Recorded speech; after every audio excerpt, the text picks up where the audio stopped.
Hi, everybody. It's Ryan from Pi Records, and I'm here with the Atomic Tourists. How are you guys? Good. Good. Thank you. Good. Let's get right into Thanks. it. Why don't we have you guys introduce yourselves and what instruments you play?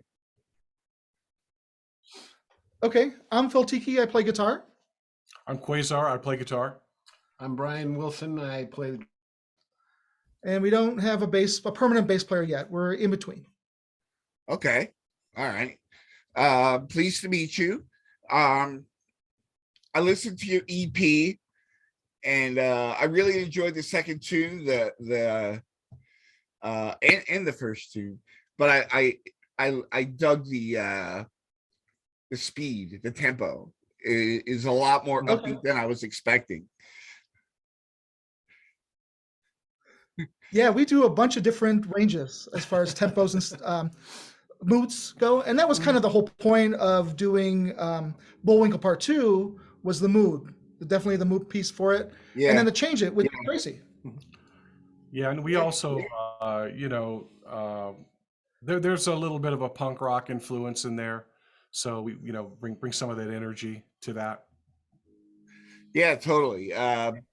Definitely the tempo. I can hear the punk rock in there, and but even that song kind of takes a turn towards the second, like the third act or the third part of the movement. The double time. Oh yeah, Yeah. Okay. yeah. So Very cool. what's going on with you guys right now? Are you in the recording stages? Are you in the writing stages? Are you playing some shows? Yes. All Yeah, three. yeah, all of it. Yeah, we're recording and playing and writing and practicing and trying to get it all together. We have a show Saturday, so that's the concentration, is to get that nailed down.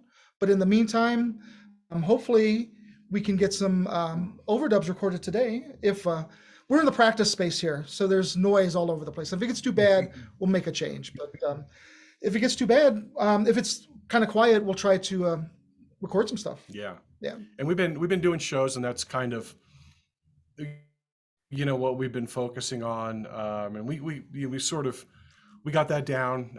We got the band to where we're sounding good live, and so now, kind of focusing a little bit on the writing and recording. Awesome. Oh, I'm sorry. Go ahead. I was going to say we had things nice and solid, and then our bass player decided to leave. Well, He moved. Yeah, he moved to Philadelphia. Yeah, for family reasons. Yeah. Hey, I'm in Philadelphia. All right. Yeah. Right on. Yeah, he's a great guy. It was a loss, but we're licking our wounds and moving on. So where are you guys right now? Where are you located? Albuquerque, New Mexico. Albuquerque, New Mexico. Very cool. One of the cool things about the Southwest and the Texas area, New Mexico, Phoenix, is the kind of the kind of references that a lot of bands make to the climate, the terrain. If you know what I mean, like you talk about the desert being like the ocean and things like that. Is that something that you guys draw inspiration from? Oh yeah.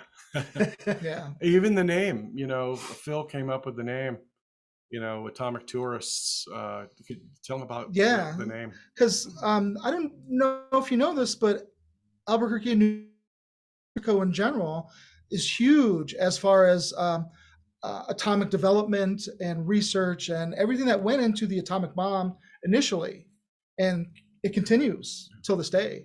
So there's I thought it was kind of unique that there's actually a group of people that visit atomic sites and are into the whole atomic thing, and atomic tourists. That's where it is, and I thought it was a nice tie-in to New Mexico. Yeah, and for those people who don't know, well, I guess the only atomic weapons to ever be dropped were built here at Los Alamos. The Manhattan Project took place in Los Alamos, New Mexico, which is a mountain up in the mountains in northern New Mexico. As a matter of fact, they're doing a casting call in Los Alamos for a movie they're making on Oppenheimer. I was really? reading Yeah. about that. Yeah. There's a lot of other things that were supposed to going on in Los Alamos too. Yeah. Yeah. It's a weird place. Los Alamos is definitely kind of a weird place. And we have a song call that came from Hobbs and some other stuff. So we definitely draw inspiration from New Mexico. But I don't know how long that's going to last. That's a horse that we'll ride that horse as long as we can. At some point, we might have to change. So as far as music goes, I want to say I heard a little bit of the lively ones in there. But tell me about some of your influences and what got you into surf music. I'm sure along the way you've played a lot of other genres, but what got you into surf music and when did you guys start? I got into surf music through punk rock. Probably the band that got me into it was JFA, which is Jodie Foster's Army. That's right. Yeah, and they did Baja, they did Walk Don't Run, they did several surf covers, and then they did some of their own surf tunes. So that was kind of my first exposure to that when I was into hardcore as a teenager, and kind of made it okay, I guess, to like that music. And from there on out, I was always interested in like the Ventures and all that other stuff. And but I had never played. This is the first surf band I'd ever played in. I teach myself surf songs. I had a jazz master, but I never put a surf band together. And then I met Mr. Tiki over here. I'm from California, so surf music was synonymous with California, except for me. I never played in a surf band in my entire life, and even with the name Brian Wilson, I figured that'd be too cliche anyway. But I never, seriously, I played every type of music from bluegrass to cabaret. Never any surf music until I moved here and met Phil and Chris.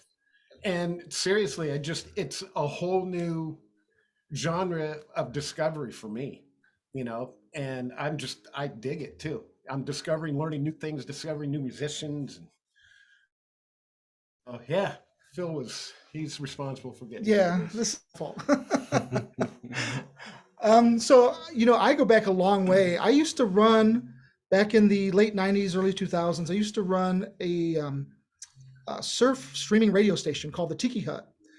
And it was part of, I got contacted by this group, and they had a device where you hook a box to your computer, and then you have this small, looked like a transistor radio from the 50s, and it would link to that box, and they would have stations. Now this is probably 99, 2000, 2001, and nobody was doing this at the time. I mean, there was Shoutcast and some other things. So they contacted me to be one of their stations. And so I was doing that, playing music, and then I was in punk rock bands and stuff, and my kids were born, and I took a from that. And then I was doing the surf music thing. And then after the kids got older, I joined that surf band back again, back when I used to live. Just went from there. What was that band's name? The Cocktail Preachers? From Chicago. I played bass with the Cocktail Preachers. And then in 2013, I moved to Las Vegas, Nevada. And I started a band out there, surf band out there, doing called Durango 66. And then here I am for work on a long-term project. And I thought, wouldn't it be fun to do a surf band out here? So I haven't heard any surf music out here. So I posted an ad, met Chris, and then we went from there. That's awesome. And that was in June last year. June last year. Wow. Yeah. And you guys are super tight on your recording, on your EP. So that to your credit. Thank you. Thank you. Thanks. It's nice to play with musicians that know what they're doing. So I don't mean to say that in a way, but sometimes musicians, it takes them a while to get it, but these guys got it instantly, and it just fell together and just clicked. With everyone's experience, it just worked out. Awesome. Phil, you Yes. said Chicago. Are you from Chicago? I am. I was born and raised. I was Northwest Indiana. I played in a bunch of bands. I played bass with the Cocktail Preachers, and I also I wanted to play guitar, so I started a band called Raygun, and I used to put on these shows. And we used to get bands all over the place that would come in. We had the Nebulas come in, and Geen and the Grave Robbers, and Ghouls Night Out. So a lot of the time, Cocktail Preachers weren't able to do these shows, so I would make up bands. I did a Deadbolt cover band called Death Valley Naked, and we did just Deadbolt songs. It was a tribute band to Deadbolt when we had like the ghastly ones in town. So I would put these bands together, and one of them I did was called Raygun, and it was Link Ray tribute, and it was all Link Ray. And we did a show, and it was I think like an April Fool's show or something. We used to do crazy stuff like that. And the guy said, who was in the audience says, "Hey, I got this bar on the west side of the city, west suburbs. Why don't you come play out there?" So we did a show out there, and then it just